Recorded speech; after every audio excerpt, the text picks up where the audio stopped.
What's up, Lorehounds? It's Cooper here. I'm here with the technical. What's up, Lorehounds? It's Cooper here. BlizzCon. What's up, Lorehounds? It's Cooper here at BlizzCon 2015 here with Alan Dabiri, technical director on Heroes of the Storm. So you guys just announced a bunch of stuff, of course. It is BlizzCon. And we're going to try and compact it as tight as we can and get all the meat out of it. So we are going to have a first impression of the new heroes coming to you soon, so we're not going to cover that here. However, we do want to go over Towers of Doom, your new battleground. So, what were you guys thinking when you were building this one? So with Heroes, we've always been trying to really kind of push this genre. We've been playing a lot of games in this genre and we enjoy it, but we keep on wanting to do our own twist on it and keep on adding new things. So the Battlegrounds is another way we can do this. We've already been doing this with the Heroes, and so we talked about Cho'Gall, who's this new kind of innovative hero where two players can play one hero. But with Towers of Doom, we wanted to kind of mix it up on the Battlegrounds side, where this is a battleground where you don't actually attack the core directly. It's behind this walled off area where cannons will fire at you. You literally can't get back. You cannot even get to it. So instead what you have is your towns are actually capture points. And so when you go over to the enemy town and you kind of take that town down, it will switch to your side. And once you've kind of captured a certain number of points, these altars will spawn in. And when you get an altar, when you capture that altar, the number of towns that you currently control at that moment will create this bombardment from your starting location to attack the enemy's core. So it tries a lot of different strategies. It kind of influences the way that you play the game. You're not necessarily just going to charge that core. You actually have to hold these positions on the map. So we're not, are we pushing lanes to get the town? Yep. You're pushing, staying in lanes is actually very important, especially considering you need to kind of control those towns. So pushing is still important, but you just can't push all the way. You kind of have to push and then hold, which is the other key aspect of this. Okay. So we know, you just mentioned Cho'Gall, who is just like an insane thing. It's the second time you guys took a joke and actually turned it into some gameplay. But are you taking these more baby steps on the map design, the battleground design, than you are in the heroes? Because, you have heroes that don't even go into battle and all that kind of stuff. Yeah, I think from both sides, we're trying to really push the limit and see where we can take this game and make it innovative. I think definitely on the hero side, we have a lot of examples where we've done that with Abathur and the Lost Vikings and now with Cho'Gall. The Battlegrounds, we've been trying to maybe take smaller steps, but still each battleground has a good amount of variation in it. There's a lot of different rules that kind of mix up the gameplay. And this one is probably the first one that even goes a little bit further where you just physically can't go to where the core is. So I think you're going to see us keep on fooling around with that, kind of flirting with changing the game, seeing how different we can make it, while still making it understandable for players. So Blizzard's pedigree is kind of taking games that are maybe burgeoning, blossoming genres, and then really polishing them and coming out with this rockstar thing. I think Hearthstone would be the most likely example recently. Here's the Storm, on the other hand. It was already kind of an established genre. Of course, it started with a Warcraft 3 mod. Was that a little bit of the consternation of the phases for Heroes of the Storm, that you guys are trying to figure out that diversification point to make you unique in something that's already kind of out there? Well, I would actually say for many of the games that Blizzard has released, we weren't necessarily the first company to come out with that game in the genre.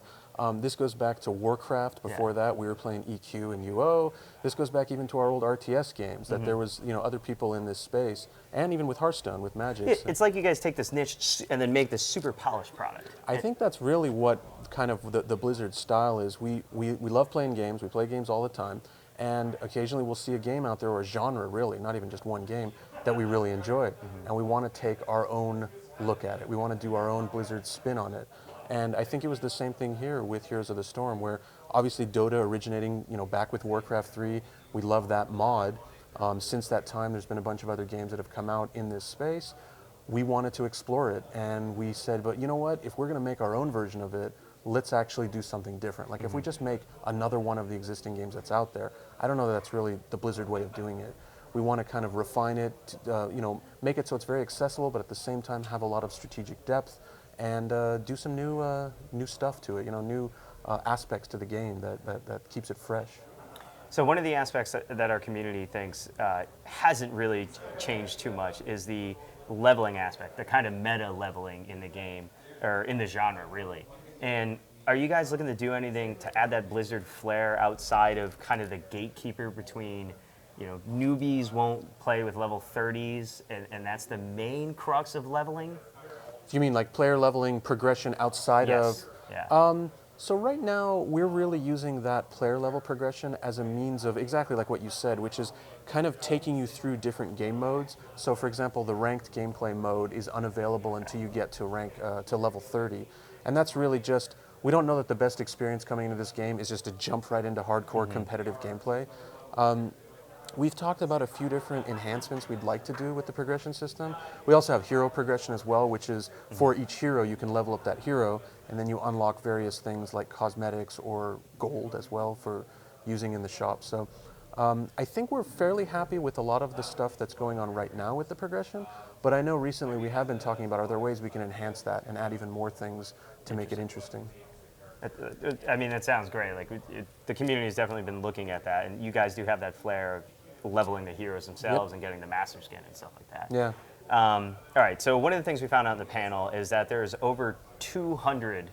There's some list out there, right? You guys have this laundry list of potential heroes. Yeah. So who on that list is like your guy, or like you're rooting for? I mean, there's a lot, honestly. I've been working on StarCraft before Heroes, so a lot of them are StarCraft characters, but I actually think the one hero slash villain that I would love to see myself, just because I really love the look of it, it's actually a Diablo character, which is Malthael. I would love to just see Malthael in Heroes. I think that's just this really badass character that has a lot of flavor to him, and so I think it'd be cool to... You already got the skill design in your head and everything. I don't know exactly. I mean, there's a lot of things from Diablo, obviously, we could take on, but one of the cool things about Heroes is when we take those heroes or villains from the source game, we need to also put the kind of heroes tint to it and make it fit within our game, and so sometimes they can be changed a little bit and altered to fit into the game. To a role or something specific to the game itself. So what's the wackiest suggestion you see? Even if it's not on the list, like it's in the community. I mean, honestly, we're starting to do a lot of the wacky suggestions. I mean, like, or things that exactly. Like Abathur, before we even talked about him, people were like, wait, what is this guy? He never actually goes into the lanes. He doesn't leave, and he's just all over the map. Murky, he's meant to die. Murky's meant to die. Lost Vikings. You got these 3 independent guys. So honestly, I think we're doing a lot of them, and we keep on pushing ourselves. The designers are just doing an amazing job of like going like, okay, what can we do next? What's the next wacky thing to do? And I think also at the same panel, that was part of it. Like one of the metrics that you guys really look for in this list is excitement, right? Like how excited are people? But do you guys like plot it like all businessy and like a decision matrix with like excitement on one axis and like difficulty on the other? No. We make games. I don't think it's not that businessy or complicated. There's no spreadsheet, but definitely we have got a long list, and I think it's really about. I mean, honestly, a lot of them like Lost Vikings. We came to BlizzCon a few years ago, and everyone was asking, hey, what about your older games? Right. What about like Lost Vikings and Rock and Roll Racing? Sure enough, by the next BlizzCon, we had Lost Vikings. Are there. So was that something like you guys were itching to tell us at that time, like you were already working on them?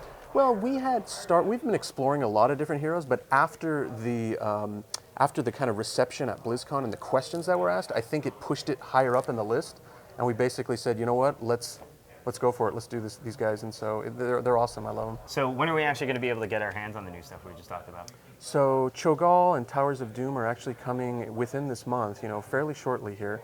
The other heroes will be coming out shortly thereafter, the months that come later, and then finally Arenas. Arenas is really an early look at BlizzCon. Okay. We're not ready to release that yet. We're still going to kind of work on it. Time frame. So no time frame yet. It's going to come at some point in the future. Okay.